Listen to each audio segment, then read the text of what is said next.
So this is my review on the Huawei Watch GT3.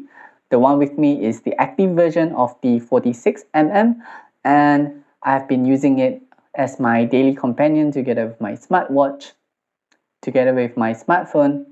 And there are certain things which doesn't really seem to fit well as a smartwatch. So the initial process of setting up the smartwatch is a little problematic. I'm not sure whether it is my smartphone or it is the application itself, but the application that I downloaded from the Play Store is apparently not compatible with the watch, because while I was trying to find the watch on the application to pair it with my smartphone, it is totally impossible to find, and it keeps redirecting me to the app gallery, which I'm not using a Huawei phone. The Play Store is the one that I have on my smartphone. So I search up on the internet and I read up, and I realized that I have to actually download the application of the app gallery version in order to have the watch paired with my smartphone. And other than that, it is a rather smooth process. It is pretty quick except for the initial minor hiccup. In my opinion, it is not really user-friendly, especially for those who are not familiar with tech and not familiar with installing from unknown resources, because for Android phone, usually you would download from the Play Store, and for iPhones, you would usually download from the App Store. So having to actually install from an unknown source could be rather a turn-off for those people who just want things straightforward and simple, and also for those who are unfamiliar with the more advanced stuff. So I tried downloading a watch face from the Huawei Health App, and it actually prompts me to install HMS on my phone in order to actually download the watch face. So it may not be the most user-friendly in my opinion because of how you need to download external stuff on your phone, as GMS is actually the main thing on, at least on my phone. So I think it is a thing to point out in case there may be some people who are uncomfortable to download HMS on their phones. I'm not sure if it works the same for iOS. Maybe it is alright to forgo HMS, or maybe you're not even allowed to download watch face perhaps. And for the application itself, there are more than just the smartwatch that you could actually configure. There is actually a Discover tab where you can actually take part in contests if your region actually has one. Like for mine, there is this ongoing contest where if I get 5,000 stats for 3 consecutive days, I could actually purchase an exclusive watch face on the smartwatch for a discounted price. And also it will entitle me for lucky draws. Also, if I were to take part in their social media contest, I would stand a chance to win Huawei products. So hopefully your region has similar contests as well to win awesome prizes by owning a Huawei smartwatch. When I turn on the smartwatch for the first time, there is actually an update which I actually updated it to the latest firmware, and the battery started off at around 68%. And it actually lasts me for about 6 to 7 days, all the way to 5% that I actually charged the smartwatch. So if you were to math it out, it is actually not 14 days for 100%, but it is actually a pretty great battery life compared to the likes of the Samsung and Apple, which only last 3 to 4 days or up to 1 day respectively. So in terms of battery life, I'm pretty satisfied with it. And the way I use the smartwatch is having to wear on my wrist most of the time during the day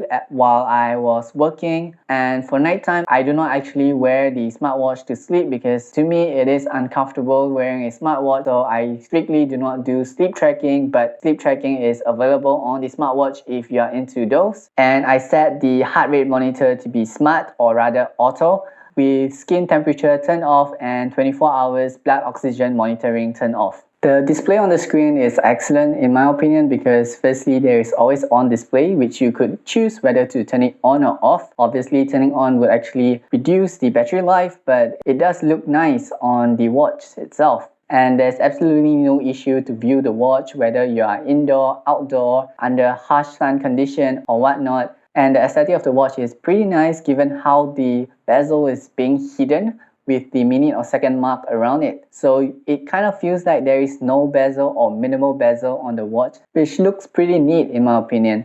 And given that this is a 46mm watch, the display is huge and there's no issue viewing text or icons which may feel too small on a smaller watch display. With the always on display turned on, you could actually wake the screen by tapping on it, because the screen is literally on all the time. However, if you turn the always on display off, you wouldn't be able to tap to wake the screen. But there is raise to wake, which you could actually turn on in the settings if you like to. The way to navigate the watch is through swiping gesture, so there is no back button. It is how you swipe from the left side of the screen to the right in order to go back. However, there is a lack of consistency in that because not every single application works the same way. For most of them, you could do it. For some of them, like this, you could only press the home button to get out of the screen. So earlier in the previous video, I mentioned that there are two buttons. One is at the top, one is at the bottom. And I realized that the top button actually works like a crown. I'm not sure what's the actual term for it, but you could actually scroll through the watch using the crown by rotating it, and it is rather handy for you to actually scroll rather than to use your finger and scroll on the screen, which might obstruct the view of it. For the menu, there are two different ways you could select to view them. One is grid, one is list. The grid style is a similar implementation that Apple did for their Apple Watch, and the list style is similar to how Android did for their Android Wear. To my preference, I prefer the list style because I do not recognize every single icons there are, and for the list style, at least there are a name tag to the respective icons for me to identify what is what. For the button at the bottom of the watch, you could customize to however you want. There is a list of options that you could select from the settings, and by default, it will lead you to the workout screen. If you long press the top button, it will allow you to either restart or shut down your smartwatch.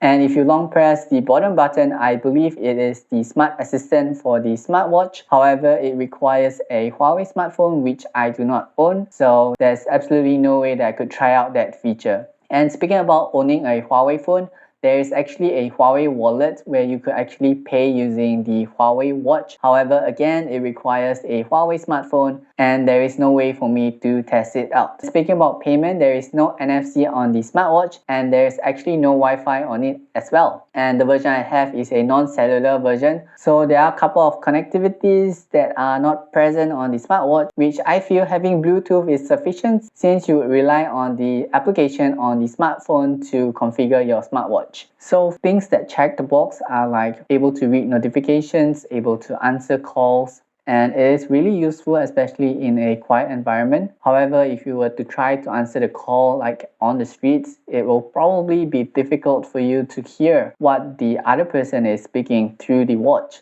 As for notifications, it is really handy that the notification actually comes into your smartwatch and you can actually select the applications that you want the notifications to go through the watch. However, the only application that you are allowed to reply to your watch is SMS, and there is no keyboard on the smartwatch at all. You could only do quick replies and send a single emoji. For third-party applications like WhatsApp, Telegram, Messenger, there is absolutely no way that you could actually reply to the smartwatch. All you could do is to view the notification, and the thing that is not polished on the smartwatch, which I feel is the lack of continuity.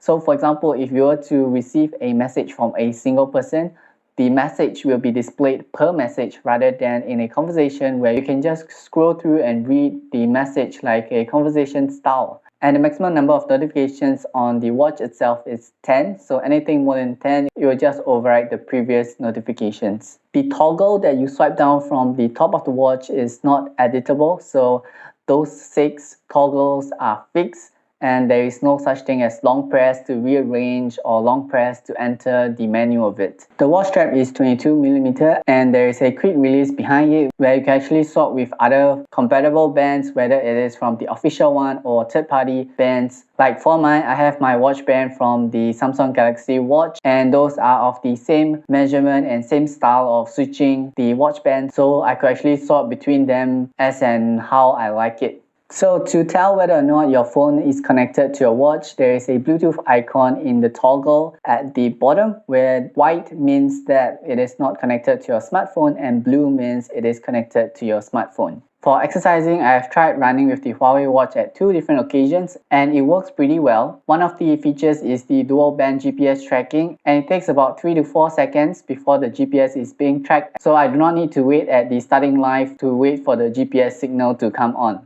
Throughout my run, I noticed there is no drop in GPS tracking, at least based on the result that I see after I've ran. And it has this smart companion where you actually prompt you of your heart rate, how fast have you run, how far have you run. So it kind of acts like a reminder rather than a smart companion, but this is what Huawei calls it to be. There are various numbers of exercises such as outdoor run, indoor run, walking, cycling, skateboarding, swimming, so on and so forth. But for me, I only use it for running, so I guess I kind of underutilize it. But at least for me, for running, it works well, so that is good for me. You could track back the statistics of your run on the application after you're done with it, such as your heart rate, your pace, how far have you run, where exactly have you run. So overall, I feel that the smartwatch is good. However, it lacks certain things such as being able to reply notifications on third-party applications, the conversation style instead of displaying message by message. But overall, the user experience is rather smooth on the watch. Having to navigate around the watch is smooth, there is no lag, there is no stutter at all on the smartwatch. And I guess if you were to use it for fitness wise, it should be a rather good companion watch for you to go exercise with. And the application itself is a all-in-one application on the Huawei Health App where you do not need to download external applications apart from the HMS, minus the fact that you have to actually download the Huawei Health App from a third-party applications or rather from an external website rather than from the Play Store itself directly. The battery life is great. It will definitely last you more than a week, so you do not have to charge it frequently like every day or every other days. The display is nice with the minimal bezel with the minute and second mark around it. The always on display is simple and elegant, and you have no problem whatsoever to view under direct sunlight. So if you are interested in the watch, mine is the active version. There is also a classic, elegant and elite version, as well as there is a difference of sizes of 42mm and 46mm, and there is also a runner version of the Huawei GT series. So if you enjoyed the video, do give it a like, do comment if you have any opinions, and do subscribe for such video like this in the future. Thanks for watching.